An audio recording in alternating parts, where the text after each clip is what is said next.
no longer available. Scott and David are already preparing to make use of a once traditional, but now quite unusual alternative, of which they have a seemingly massive supply. We do just about everything we can off of wood. From cooking, to heating our home, to heating our water. Including driving his truck. And here I have my gasifier. And the gasifier extracts the gases out of wood, and then we take the gases and run them directly into an engine. The gas comes up the right side of the engine, and then I hook it into existing carburetor, and then the wood gas carburetor mixes air and the wood gas in about a 50-50 ratio. That's pretty much it. It's pretty simple. It's a process that's been around since World War II. It's making good gas right now, so we can start the truck. All right, we're running on wood. We're good to go. Being able to go for an afternoon joyride is nice, but if their fears materialize, this retooled 1962 Ford pickup has been customized to hook up to their generator so it can power up the entire compound. And this amount of wood, about 3 pounds of wood, works out to be about 1 kilowatt per hour of electricity. And with the wood, I feel I have an indefinite supply in this area. Our goal here is to have enough fuel to run a year, about 4 hours a day, keep the freezers cold, and to run any tools, machines, welders, whatever we need to run. Back at the Y2K, they thought I was crazy, but now I don't hear that as much. I am definitely not crazy. I've seen a lot of things overseas, and that has motivated me and has shaped my mindset. Today, we have 911 to call. One day, we might not have 911, so it will be your responsibility to take care of your security. In the event of a total economic collapse, Scott and David anticipate that they will come under attack from roving bands of marauders, and that they will have to protect what they have built here. If you have no plan, you will be in serious trouble because there will be no help coming. In rural South Carolina, Scott Hunt and David Kobler are making vast preparations to combat their greatest fear, a possible worldwide economic collapse. They've spent years and invested thousands into building their self-sufficient prepper compound. However, all could be for naught if they're unable to protect it from the attackers who did not have the foresight to prepare.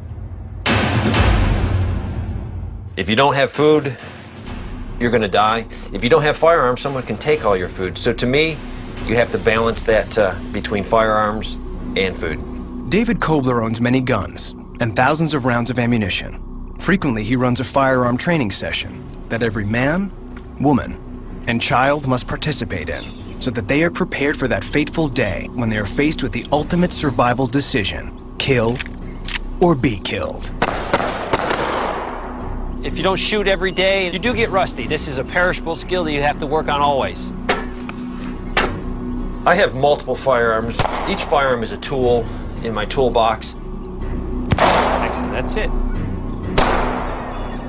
Perfect. You can go ahead and pull it back like we did to make it easier for you. Feel comfortable. It's going to be a hair trigger now. Relax and do when you're ready. To be able to shoot any weapon that our retreat group has is a must. I've never shot an AR-15 before. I have 4 AR-15s, one for each family member. This weapon is important to me because it is a combat multiplier. Combat multiplier is something that makes you stronger than you actually are. Fear is really not even a word in my vocabulary. Fear will paralyze you and hold you in one spot. There will be a lot of people with nothing that will take what you have. I will defend to the death because this is my food for my family.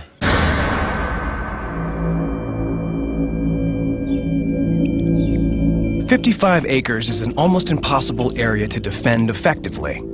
To overcome this, David has formulated a plan that creates a smaller perimeter of defense.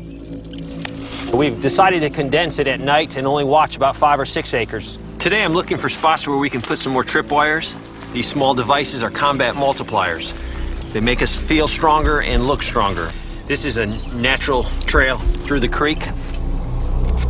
If someone comes through this area, they're going to trip the device. So if it is a threat, we can deal with it.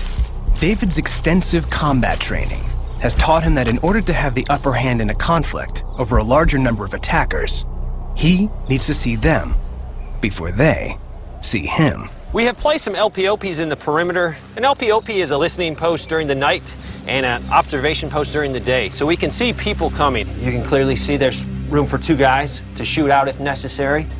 This is a field phone connected to our base retreat with a wire, so it's very, very safe. No one can pick up the transmission like using a radio. We're overlooking some vital infrastructure. We're overlooking our solar panels. We're overlooking the water source of the pond. So it's key that we keep these areas under our control and no one can mess or damage our infrastructure. So I have no doubt we could handle 10 marauders, even groups of 20. David has spent hours and hours creating and assessing numerous contingency plans. If he or others are ever separated from the compound, he has designed a system of hidden stores that will allow them to survive and fight for days. This is a survival cache I put in. I'd appreciate if you don't get anything but the cache so we will not know where it is. I included a lot of things, different tools. We also have MREs along with the number 10 cans, different entrees. This will keep me and my family alive for a few weeks, no problem. I absolutely never live in fear. Fear makes you go the wrong direction, but being prepared, I know if I wake up tomorrow and there's no money because the financial system has crashed, to me it'd be just another day. I'd go out and take care of the chickens, I'd go cut some firewood, and life for me would go on. David and Scott, your worst fears have been realized. The world has been plunged into unimaginable economic chaos. Your preparations are impressive. You have developed numerous nearby sources of fresh water, stored enough food to survive initial economic shockwaves, and cultivated enough land and bred enough livestock to be self-sufficient for years. You have covered your critical needs of communication, fuel, and sanitation. And you also have a clear plan on how to maintain security and the means to execute it. However, our expert contends that your compound might be too visible and would lead outsiders to believe that you are a high-value target. You may want to explore how to better hide your complex and increase the numbers in your group. I definitely don't agree with the experts. Our farmhouse here definitely looks just like any other farmhouse you drive by. Anything that we do to make us more strong, be it combat multipliers, are hidden. So someone walking down the street would not realize what they would be going up against. The Koblers and the Hunts did not agree with our expert assessment and have made no additional efforts to lower their visibility as a potential target. In the shadow of the majestic Rocky Mountains, Peter Larson has built a weekend retreat for his family. There are a lot of people that have cabins. My cabin just happens to be buried underground. Living in the constant fear of a nuclear attack, he works tirelessly to safeguard his loved ones by preparing for every possible contingency. And it doesn't mean that I'm an extremist. But are these extreme preparations enough? Peter Larson is a traveling salesman who lives in a neatly manicured suburb of Salt Lake City with his wife, children, and grandchildren. His life is typical of millions of Americans, except I've spent the better part of my life preparing for a nuclear holocaust. he's a prepper. I believe there's a very high probability of a nuclear attack on the U.S., probably from the hands of a terrorist. The greatest nightmare that I can imagine is a nuclear holocaust where A terrorist organization that manages to get their hands on a delivery system that enables them to detonate the weapon above Omaha, Nebraska. Prepper is someone like myself who prepares. And it doesn't mean that I'm an extremist. I simply decided that it was time to get a shelter for myself and my family.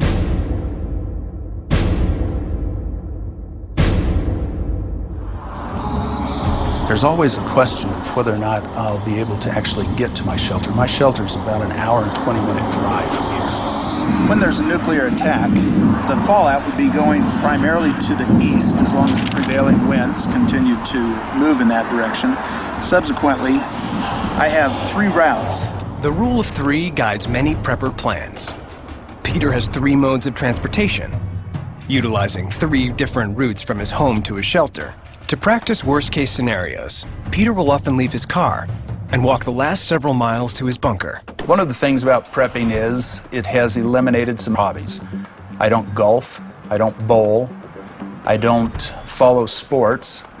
Most of my time is focused on what can I best do to prepare my family for a nuclear holocaust. This is my bug-out bag. I carry it with me everywhere I go. This bag has everything that I'm going to need to get myself back to my shelter. Fire starting equipment. I have a hand chainsaw, water filtration. If we're dealing with a breakdown in the system, there's a hostile environment, it's important that I have good clean water. I'm actually pumping this water through a ceramic filter. It's kind of like pumping water through a rock. So it's going to pretty well protect me from anything that's in the water. I currently have about 1,000 gallons of water stored. That'll last us about 2 months. By the end of the summer, I'll have another 1,000 gallons. That'll add another 2 months. Peter is meticulous and relentless in his planning. Along each of his possible routes, he has hidden critical provisions. This one, hidden on a friend's farm, is only a few miles from his bunker. The idea of a cache is simply to have additional supplies located along the way between my home and my shelter so that I can resupply myself with food, water, and necessities. This is also a place I can spend the night. Not only is it warm, it's also going to be dry and comfortable. A successful salesman, Peter travels extensively. When he enters a new town or city, he is examining it through the dark prism of his survival. Anytime I spend time in a major metropolitan area, I'm always cognizant of the quickest way out because I look at the cities, quite frankly, as a death trap. My shelter is located in the foothills in a remote part of the state. This is quite a paradise. And I believe that in the event of a nuclear holocaust, this will continue to be a paradise. This is my bunker. I've specifically designed it and stockpiled it for my family. There are people, I suppose, that look at this and wonder why we would do such a thing. There are a lot of people that have cabins. My cabin just happens to be buried underground. This unit is a 50-foot long steel corrugated tube, 10-foot diameter in the floor. I have enough food, medical supplies, water, clothing to last my family at least a year. About 5 years ago, I decided that it was time to get a shelter for myself and my family. What are we having for dinner? Ramen and mac and cheese. We also use our shelter as a weekend retreat, and so this becomes our cabin in the woods, so to speak. It's a place that we feel good just coming to. In the event of a nuclear holocaust, it's nice to have a place that you're comfortable with and has that beauty and serenity. Peter's extreme preparations to safeguard his family from a nuclear holocaust are never complete. He's constantly adding to his food and water stockpiles, sharpening his survival skills, and spending more and more money and time to strengthen his bunker. When the bomb drops, I'm going to be 20 feet down in my shelter with my family. This door closed, locked in place.